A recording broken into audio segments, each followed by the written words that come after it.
Hello and welcome to another episode of Leader is a Transformation. We're in a series on how to start a movement, and we have with us here today an amazing movement maker. Kristin Faith is the founder of Break the Silence Against Domestic Violence. She is the national voice of domestic violence in the U.S. She's also a keynote speaker. She is an event host and panelist and is a nonprofit spokesperson, of course. And I'm just really excited to have her here and have her share with us how she started her movement and gained her first followers. And we're going to learn so much from her, I believe, during this interview. So welcome to Leaders Transformation. We're excited to have you here. Thank you so much for having me. I'm super excited and I'm an open book. So whatever anyone wants to know, just let me know because I'm here for that. Awesome. Well, I do want to do a shout out before we go any further to Tiara Kilmer. She's the one who made an introduction. Tiara, I actually met at an event. It's interesting how you just happenstance meet people. And we met at an event, stayed in touch off and on Facebook, and reconnected recently. And when I was sharing with her about this series that I was doing, she said, you have to talk to Kristen. And so she kept following up to make sure. Did you talk to her? Did you talk to her? Did you talk to her? Oh, You got a big fan. Yeah, you've got a big fan. Thanks. With her. So thank you, Tiara. I miss you.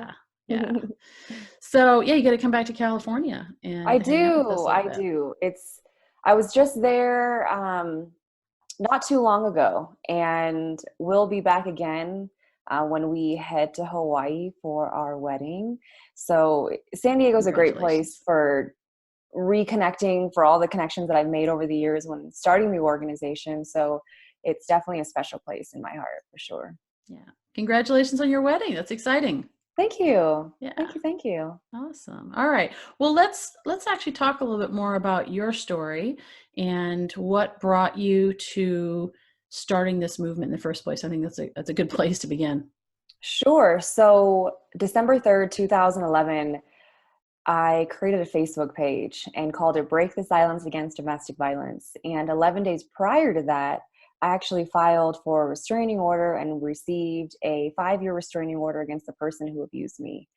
When creating the Facebook page, it was all about sharing quotes and poems and really an uplifting source for survivors and families and people that just wanted to be a part of the movement, to be a part of. And so 6 months after that, I filed to become a nonprofit because so many people were writing in and asking for help. They wanted to know how to connect with other survivors. They wanted to know how to do life after DV. And they just wanted to feel a part of something that was supportive in their journey as a survivor. And so we filed to become a nonprofit. 2013 was our first year that we offered services to victims of domestic violence. And ever since then, it grew really organically like wildfire. And here we are 8 years later doing this work and loving every moment of it. That's amazing. Well, and I think a lot of times there's a lesson in that, because there's a lot of times where we think we need to do this big thing and we plan up front, I'm going to do this big thing. But yet you just started with a Facebook group, followed your heart and started to share. And then you responded to the demand that was there. And so there's a great lesson in that. It's just, if you have that inkling to go do something, just do it. It doesn't have to be, well planned out, set up your charity beforehand or whatever. Just start somewhere and see where it goes. Exactly. That's exactly what I did. And I encourage anyone who has a desire to create a business or a nonprofit or even just a social media campaign. It doesn't have to be a gigantic organization. If you have a cause or something that you're passionate about, just do it. You'll figure it out on the way, just like I did. Yeah, that's great. So at some point you did obviously file as a 501(c)(3) and you you went beyond the hobby, if you will, to something that you wanted to focus your time and energy on. And so tell us about that transition from, this is just something that I'm doing on social, and now I'm going to offer services. Like you said, there were people that said, hey, we need some services, we need some help here. So what was that like? What were some of the obstacles maybe that even you faced along the way, and what you learned that we might learn from that as well? Yeah. So in July of 2012, I attended my very first domestic violence event, which was in um, Denver, Colorado, of all places. Denver, Colorado was the National Coalition Against Domestic Violence Conference. I was literally the youngest person there. I was 22 years old. This conference was filled with a lot older women, real feminists, and people who have been doing this work for like 50, 60 years. And here I was, a 22-year-old millennial, just, I want to make change. And so I think literally after attending that conference, or maybe that's a week within that time frame, I filed to become a nonprofit. I literally went on LegalZoom and filed to become a nonprofit. And the reason why I did that instead of just keeping a Facebook page was there were so many people that were writing in and asking for help. And I was still in college at the time, attending San Diego State to actually pursue a degree in journalism. And I realized that I was really passionate about social work and really passionate about helping families who their needs weren't being met. And so I wanted to create those solutions. I had no idea what I was doing, but I knew that I was going to figure it out on the way. And so basically, what I did as my experience or my background in domestic violence, I literally just created this organization based upon what I would have wanted when I was in that situation. I also created this organization intentionally because of the domestic violence that I witnessed growing up. And so I wanted to help families just like mine. And so if I could use my family as a testimony on how to help other families, then just maybe I'd be able to help families that I didn't know. And to my surprise, that model has really gained a lot of spotlight from a lot of different organizations, a lot of businesses, a lot of just places in general. And so the way that I like to explain our organization to people is that we are literally families helping families. And I think that itself is a great model for our organization. Got it. Now, you mentioned about your family. Did you get the support when you came out and started to share this, or was there a lot of pushback? I know this is an Um, area that can be very delicate. It's like, how do I yeah, deal with this? it's yes and no. When I started sharing my story, my parents were very supportive and uh, also very sad that all those things happened to me. But when I started sharing my story about growing up with domestic violence and sharing what that felt like and how that kind of taught me what relationships were, which getting into an unhealthy relationship, some of those things reminded me of the relationship that my parents had. And so they weren't too fond of sharing their story. It took a lot of years of kind of explaining to them that, hey, when I share my story about you all or about us, our family, it's not to demean anybody. It's not to point fingers at anybody. It's really an educational tool. And so once I kind of painted that picture for them and really explained that I'm educating people with this story, they really understood and they were really proud of me from that perspective. Yeah, that's great. So let's talk about the challenges that you faced in growing the organization. So you've gained followers, you've gained volunteers. A movement is more than having a bunch of followers on Facebook. It Hmm. is about having people who are, there's my cat. Um, it's about having people that are actually engaged, that want to support this organization, that want to help fund this organization, that want to go out and be an ambassador for this organization. How did you make that transition? How did you identify who those people were and enroll them into the process? Sure. So, like most businesses, and I say most, for startup businesses, I feel like the first supporters are your family. Some cases, some families, maybe not.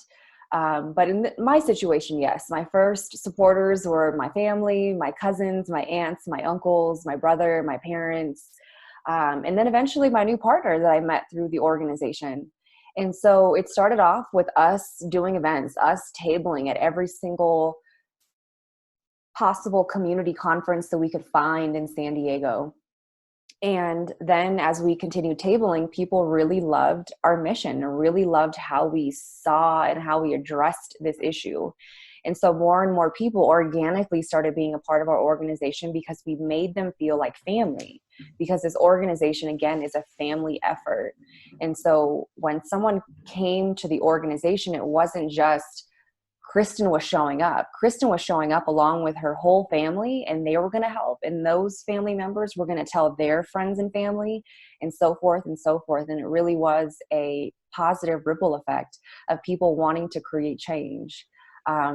Over the years, as we've been doing this work, we recruited volunteers in different capacities. And I remember at one point, it was literally like 5 of us doing this. We would be out at conferences. We would be doing education stuff in schools.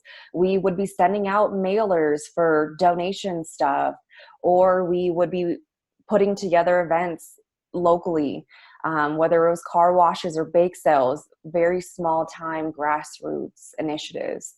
As time went on, more and more people were buying into our message and our mission and what we did and how we did it. And so now, fast forward 8 years later, we have volunteers in just about almost every state in the country. We have what we call our outreach volunteers who do go out in their communities and host events. We call them sister meetups for survivors who are local, who want to get together and meet people. Our social media directors in Pennsylvania, our board president of our nonprofit is in Texas. Some of our board members are in Colorado, and just about everywhere in between, you'll find someone who's volunteering with us. And so really what I've learned along this journey is when you have the passion, it's wonderful, but if you have an action behind that passion, you're actually going to make movement. Because anyone can have passion, anyone can care about this cause, but if you just have ideas and you're not implementing them, if you're not actively trying to create new ideas on how you can address this issue, you're going to continue spinning your wheels, similar to how other organizations who have been doing this work for quite some time are having a struggle now, is that they've been doing the same work for about 60 or more years and wonder why they're not engaging millennials, or wonder why they're still doing the same things that they've been doing back 60 years ago. So the way that I like to see it is we want to keep it fresh. We want to keep it fun and engaging. If something's not working, fix it. If something is working, do more of it.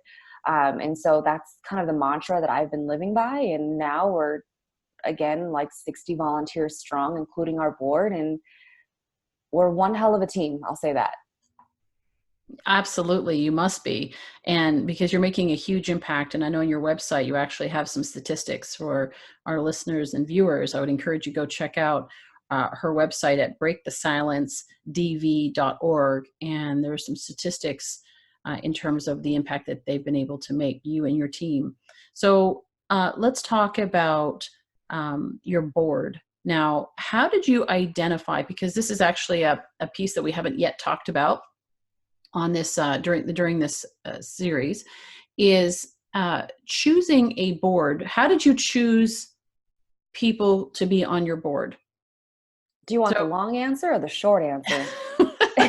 Whichever one I think will be most valuable to our listeners, because I have heard of charities having board members that are basically like, go do that, you're going to be great. Yes.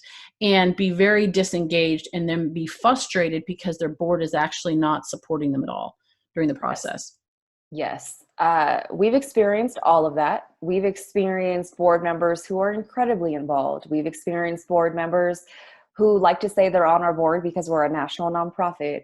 We've had board members donate incredible amounts of money because they were passionate about our cause. Actually, one of our former board members was one of the reasons why we actually moved across the country to Colorado, because she single-handedly invited us and said, hey, come out here. This city will absolutely embrace you, in which they have. So we've had lots of different board members who have contributed different things. I will cut to where we are now, which Our board is comprised of 5 different board members with different backgrounds, most of which have been affected by domestic violence in some way. Most, actually, all of them. And they were identified as board members. One of them is my mom. Another one, she actually attended one of our programs and is a community leader here in Colorado. Another one, her daughter was murdered because of domestic violence, and I actually met her 6 months after her daughter was killed and kept in touch with her, and it really was just a great fit to have her lead our board of directors. And another board member was referred by another board member, and another one was identified because I literally was at a local open mic and was sharing the story about Break the Silence. And he was like, hey, your organization sounds great. I would love to learn more about it. And when we had an opportunity for someone to join our board, I extended that invitation to him to join. Got it. So what criteria do you look for in a board member? Obviously, passion. They need to believe in what you're doing. So when we look at criteria, do you look for expertise beyond that? Or are you just strictly looking for people that are passionate? No, I'm absolutely not looking for people who are just passionate, because passionate individuals are wonderful, but passion does not get the job done. Because we can have great intentions of wanting to change the world, but if you just have intentions of wanting to change the world, are you really going to actively make those phone calls to donors? Are you actually going to be showing up at events and selling tables for your local charity gala? Are you actually going to be showing up to meetings and volunteering when we need help as an organization? Those are all questions that I'd like to ask when new board members are interested in being a part of us. Right now, we are a working board. I feel like there are different types of boards. There's the governing board, who literally just show up to meetings and say, yes, no, let's not do that, let's do that, let's implement that. And there are people who literally are in the day-to-day grind of, this needs to be done. We don't have a volunteer coordinator. How can I jump in? You need gifts to be wrapped for Holidays of Hope. Let me come to the office and help. But you know what? I'll also bring toys and I'll help. People who are willing and able to get their feet wet and dirty and really just ready to go. We've had lots of different board members and lots of different iterations of them.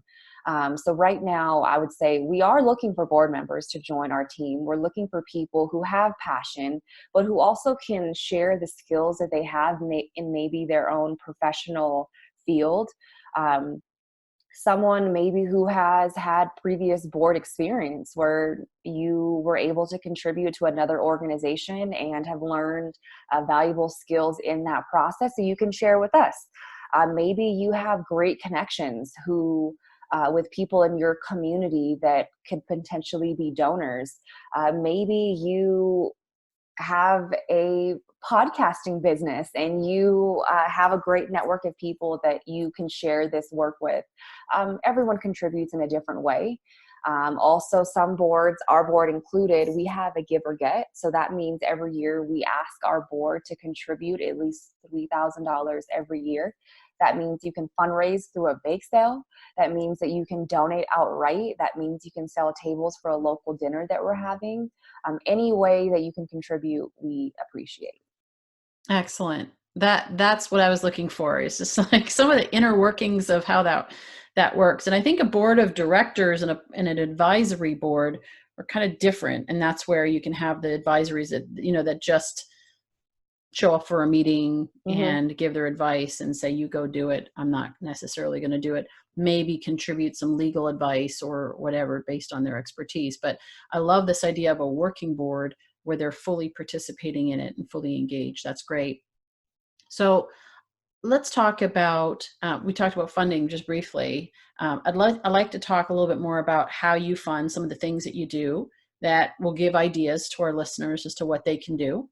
And also in this is to talk about the services that you actually provide for people that might even be listening and saying, I might want to participate. Either I'm a survivor of domestic violence and I'm in it and I need support, or I would like to support and be involved in some of the services that you provide.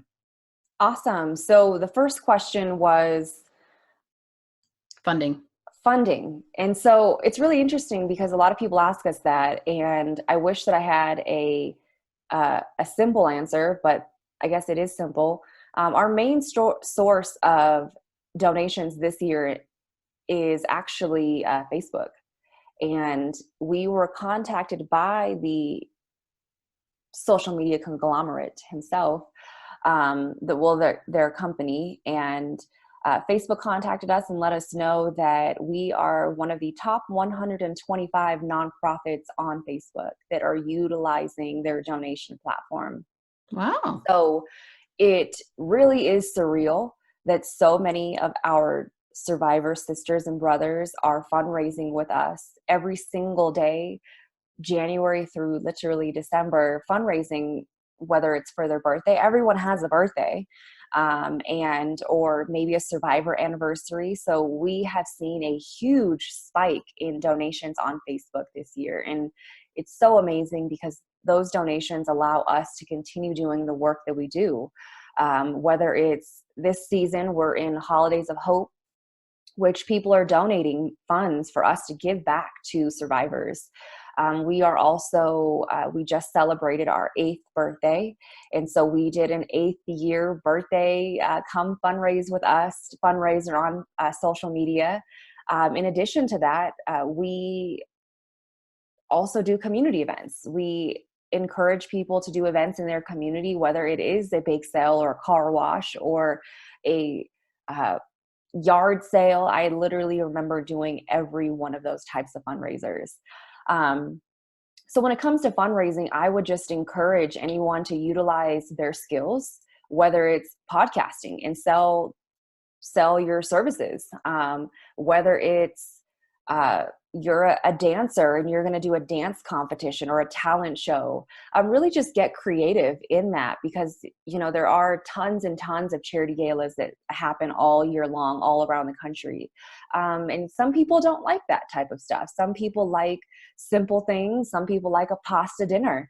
And so whatever your resources are, whatever you can take advantage of that may not break the bank, because charity galas and those types of events are really expensive, take advantage of that, because you may be able to raise just as much money doing something simple than something really extravagant. And so all of those fund our programs and services. We are not a crisis organization. And so when you think of domestic violence, you typically will probably think of a domestic violence shelter. We do not have a shelter. We do not have legal aid. We do not offer restraining orders. We do not offer court advocacy. We don't offer any of those types of services because they are already being offered. And yes, we do have a shortage of those. But the way that I like to see this issue is that how we solve this problem is not by those services. I like to say that I have turned domestic violence on its head, and I'm trying to address this problem from the roots. So from the roots down. And so what that looks like is education. If parents aren't being educated on how to treat their children, if people aren't being educated on how to have a relationship in high school, if people are being taught how to have relationships with their family members or with their significant others or their spouses, that is, I would say, 1/3 of the problem. There are, of course, people who know they are abusive and they don't care. Those aren't the people that I'm trying to help in particular, because they need much more help in the mental health field. But for the people like my dad, or even my current partner, my fiance, who learned that they were abusive, but they had no idea that it actually was making an impact on their family. They had no idea that what they were doing, their behaviors and their actions were actually unhealthy. And if I could be their light, their beacon of hope on how to see this issue and how to actually have healthy relationships, then maybe I can help other men and women who also didn't have that level of education. And so, like I said, 1/3 of what we do, or actually a lot of what we do, is education. We have a National Speakers Bureau. We have community conferences, community events where we are literally bringing in people who are walking on the street saying, hey, let me teach you about DV. We also are really great at hosting retreats. That was the very first program that I hosted back in 2013 for survivors that were wanting to be educated about domestic violence, who wanted to meet other survivors and wanted to be empowered. Again, everything that I would have wanted in my situation, I ultimately created through Break the Silence. We also offer scholarships. I was really blessed in college and had received lots of scholarships, including scholarships that I won through the Miss San Diego program. Shout out to Tiara. And so everything that I was blessed with, I wanted to share. Everything that I know, I want to share with people because it's not a secret. And so when you look at our organization, how we offer services, we really focus on what I like to call a sandwich model. I'm a big foodie. I love to eat. And so the way that I like to see DV is like a sandwich. One side is prevention. The inside is the crisis services, which typically are the counseling, the legal aid, restraining orders, those type of support. And then the other side of bread, which also happens to be that I'm gluten intolerant. So I don't know why I picked a sandwich model, but the other side is healing and recovery. How this issue has been addressed before this organization of ours came to existence, I felt was just one slice of bread, like the cheap sandwich. When you're in a hurry and you have to fold it in half real quick, that doesn't work. If we don't have the other side of bread, which is a full-fledged healing and recovery type support for families, people are going to continue that cycle. And for me, growing up with DV and getting into an unhealthy relationship, that was enough. I didn't have to experience another one to know that it was terrible. I knew that it was terrible with the moment I left, and I didn't want to turn back. And so what that looked like for me was I needed to make that other slice of bread. And I need people to know, other organizations to know, that this is important in order for us to end this problem. And so that's what we do. I love that. And what a great analogy. So it's Thanks. gluten-free bread, but it's gluten-free bread that crumbles. Yeah. So, well, the Europeans, the interesting thing about bread, it's a little side note, is I had a pastor of mine who's celiac, could not have any gluten, went to Europe and had the bread there, and it didn't bother him at all. So if you like bread, then you need to go to Europe and do a trip there and go to Italy and France, and they just do it differently there. So just saying, must not be processed like America. Yeah. Yeah. So what I love your analogy, and I love the fact that you're looking at the cause, because that is something that in this situation, but in all situations, when you look at even, human trafficking and some other areas where there's so much grave injustice, yes, we need to help the survivors, but how do we prevent it from happening in the first place and educate people? And there are some really toxic, and you mentioned there's some mental health issues that need to be addressed separately, but to look at that as, looking at the cause, how can we prevent it from happening so that we don't have to continually just heal the pain, the wounds, to avoid the wounds from actually occurring in the first place. So I love that you're doing that.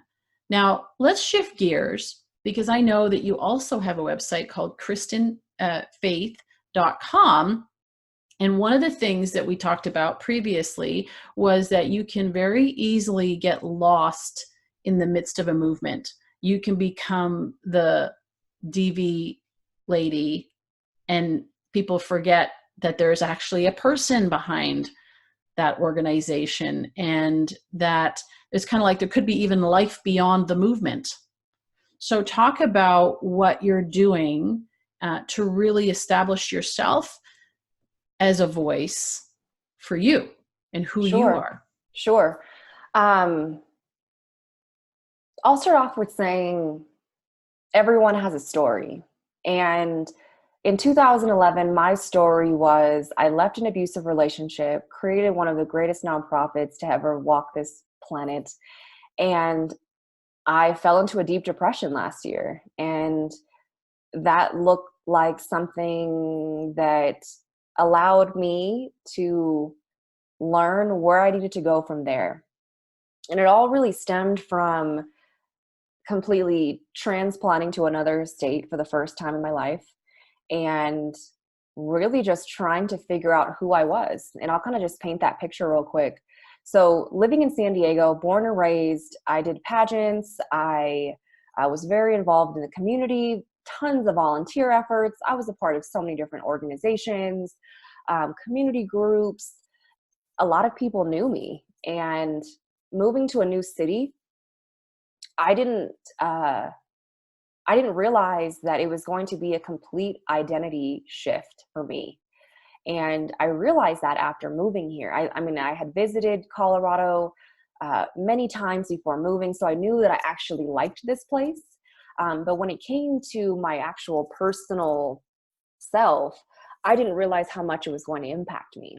And so moving to the city, I didn't know very many people, and very many people knew me. And so I was really feeling lost because I didn't feel like people knew me like San Diego. Like I felt important in San Diego. I felt like someone special, I guess you could say. And so coming here, I can literally go to the grocery store and no one will know who I am. In San Diego, however, it being the 8th largest city in the country, I could go to the grocery store and literally run into a group of people that I knew. No matter what time of day, no matter what part of the city, I was going to know somebody. But here was a different story. And so that really woke me up to realizing, who am I? Because I felt that Break the Silence was my identity. Back in San Diego, and some people now, they still call me Kristen Break the Silence. And I remember way back when starting the organization, I literally said I was going to change my middle name to Break the Silence. And that's the level of dedication that I had, because I love the work that I do. But moving last year, I had a full-on identity crisis. My grandmother passed away, and the person who abused me abused another woman, and I was asked to testify back in San Diego. And so I really went through a deep, dark depression. That we had a ton of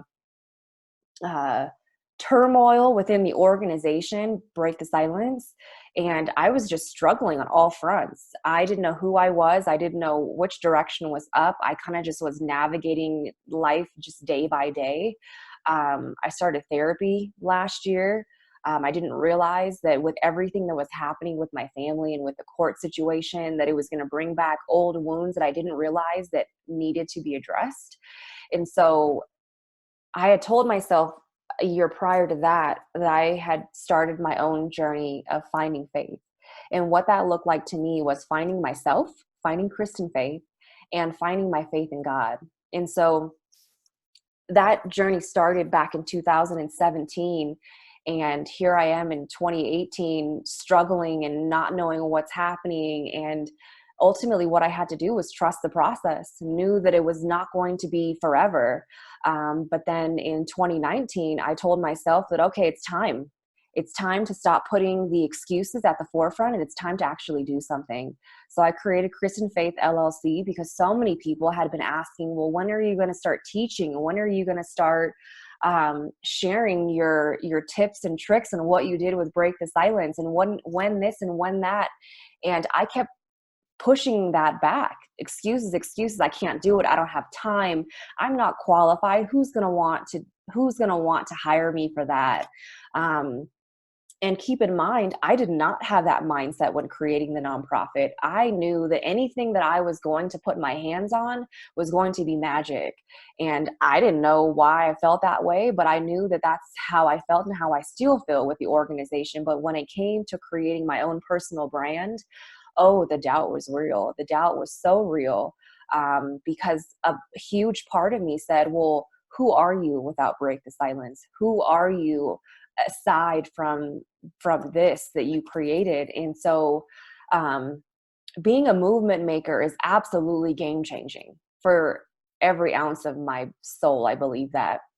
However, if you don't have self-care, if you don't have an identity outside of your movement, your cause, even your business, who are you? Do you want to be remembered for the business that you created, or do you want to be remembered for the legacy that you made?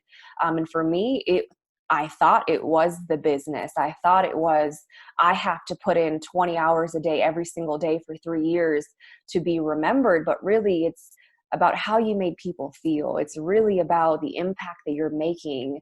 And don't create a movement with the intention of receiving accolades. Do it for the cause, do it for the impact. And so after all of that, I learned that creating Kristin Faith was my next chapter, because people are always going to remember Break the Silence, but I want people to remember me, and my story, and that my story created this organization. But my story doesn't end with domestic violence. That's where it begins. Oh my goodness, I love that. And I think there is so much like that's so rich in what you just shared. And thank you for sharing that. And even, it's interesting because oftentimes we see successful people, movement makers, they're making a huge impact, and we look up to them. We look up to who they are and what they've accomplished. And why would you not want to continue doing it? Look at the amazing things that you're doing. I actually had somebody else on the show recently who in business felt guilty because he felt his business had been massively successful. And he was like, I just feel like there's not that much need for me anymore. It's running without me. And he felt guilty that he wasn't as fulfilled by it as he was originally. And so he had to process through that so he could have freedom, because ultimately he was more than his business as well. And Yeah. so there's a common theme that when you get to that point, it's like, yes, I got to that point where I can be more than that.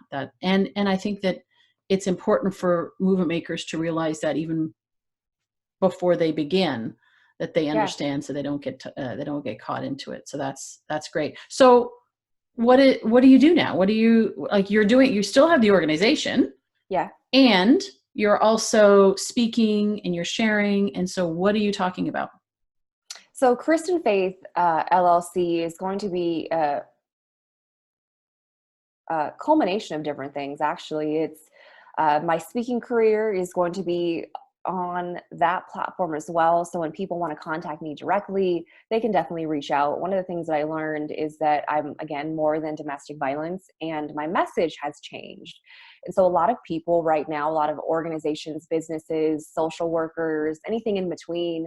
I was just at Sephora headquarters doing a best practices training for their staff, their corporation, on how to serve survivors. And so I realized that where I'm at in my journey right now is not what happened to Kristen, but what can we learn from what happened to Kristen? And so it's very different. It's a different shift. So changing my message. In addition to that, a lot of people have asked, well, how do you create a nonprofit? What does that look like? Some people have asked how to have relationships after unhealthy relationships. And so basically what I'm doing is creating a what's next for life. Break the Silence is a what's next, but what's after that? What happens after you receive our help? What happens after you go to a survivor sister retreat and now you're 1 year, 2 year removed from that, and maybe you're looking for another relationship? What I've learned is that the different experiences that I have been experiencing, I truly feel that God is telling me that, hey, use this experience and use whatever you're learning in life and share with other people. I feel like so many of us go through life not knowing half of what we're supposed to be doing. I mean, sure, we can pick up a book and read about it, but I mean, there's so many things that people go through. I mean, whether it's being a stepmom. In my new company, we developed and it's so funny, I say we, and it's me, but keeping that we, everything with Break the Silence, because we're such a team, I'm still saying we. But one of the things that I'm doing with Kristin Faith is I created a new brand called Smommy, and it's redefining step parenting. And basically what that looks like is when you think of step parenting, you think of Cinderella. And personally, being a former pageant queen, I understand that Cinderella is a movie that a lot of children watched. But you grow up thinking that step parenting, or step moms in particular, are evil women. And that's not me. I am not that person. And so I want to teach other moms how to have healthy relationships with their non-biological children. And what does that look like? And how do you create a harmony between your partner's their last partner and them? How do you create a healthy family bond with everybody involved? Because it takes a village to raise children, and it shouldn't be stepmom or step parent is on the sidelines. So creating that element, that is a work in progress right now. But if you go on to my website, you will actually see my kids doing a video to the lovely Ellen DeGeneres, saying that we should be on the show to talk about our story and talk about domestic violence. Another component of that is I am an active resource for nonprofits, organizations, businesses who are looking to implement what I've done in their companies. Whether it be a corporation who is looking to train their staff on workplace violence, or whether it's a team of social workers in Southwest Virginia Legal Aid Society who is looking to implement Facebook or social media into their practices because maybe they've been doing this work for 50 years and haven't tapped into the lovely world of social media. I am a wealth of knowledge. And so everything that I have learned along this journey, I am willing to share. And so when it comes to Kristin Faith LLC or KristinFaith.com, you are going to get everything that I have ever learned over these last 8 years and allow my story to be a part of your legacy. Even just as you talk about it, you light up. Thanks. This excitement that you have for what's next. And I love the life after, because there is a life after. And sometimes we get so stuck in this is the story and this is what I have to live with the rest of my life. But your story changes. And now you have a new story with kids and you're getting married and you've got, all of this wonderful, things happening. And you can use all of this learning to help other people to get past it as well. And what I share with people all the time is if you have a story, run with it. Yeah. Because there's so much that even you could offer. And we think that it's just something that I know. It's funny that this week alone, I had 2 women, completely different industries, completely different settings, sit down and tell me, wow, the way that you run your nonprofit, the way that you see this issue has never been done before. And for me, it's like, what do you mean? Like, this is just how I think. And so if you even think, whatever your profession is, whatever your background, whatever your story, if you think that, it's just my story, I'm just a singer, I'm just a songwriter, I just like walking dogs, whatever it is, someone needs to hear your story and someone can benefit from you and your passion or whatever it is. And so even to tag on that, one of the things I really enjoyed in this journey is whether you're a domestic violence advocate or you love walking dogs, I have had the opportunity to work with so many different entrepreneurs in so many different fields and really share with them how to monetize your passion. Because if you don't have a plan, it's just an idea. And I believe the dreams are for night. If you're not waking up and doing it, why are you even thinking about it? So anything's possible. Well said. Oh my goodness. You're just like a fire on, you're on fire. I love it.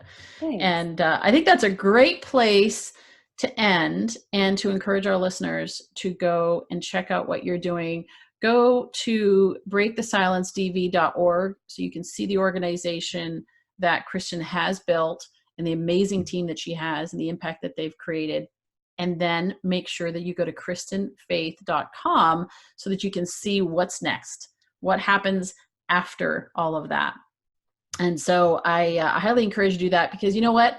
As Kristin has said so eloquently, leaders of transformation take action. Right. So if your dreaming is for nighttime, if you don't have a plan and you're not planning to take action on it, then it's just a really nice idea. Take action on something that you heard today. Maybe you were inspired and said, wow, I never really thought of my story as being the catalyst for creating a movement, or even just sharing my story on Facebook. I didn't see the value in that. I believe that You can call it what you want, call it the enemy, call it the doubt, call it the little voices in your head, whatever you call it, that oftentimes convinces us to play small and convinces us that we're not valuable. And the reality is that I believe that God has created everyone to have tremendous value and to have a message and a purpose in life. And sometimes we end up going through deep valleys, right, to find that, right, that story, and to find that passion inside us, that was something that we want to share. And that story will evolve over time. Just like with Kristen, it's evolving in terms of what she wants to share, and it'll evolve with you, but start somewhere. Start somewhere, and I really do believe that every single person has the ability to make a huge impact in the world, and that means you too. So we'd love to hear your story. You can go on leadersoftransformation.com. You can reach us through our website there. You can go on social media, find us there. We want to hear what you're doing. We want to hear what you're planning to do. If there's any support that you need, let us know, because we would love to see your movement come to fruition. So with that, we thank you for being here. Kristen, thank you again for being here. And we look forward to seeing you all in the next episode of Leaders of Transformation real soon.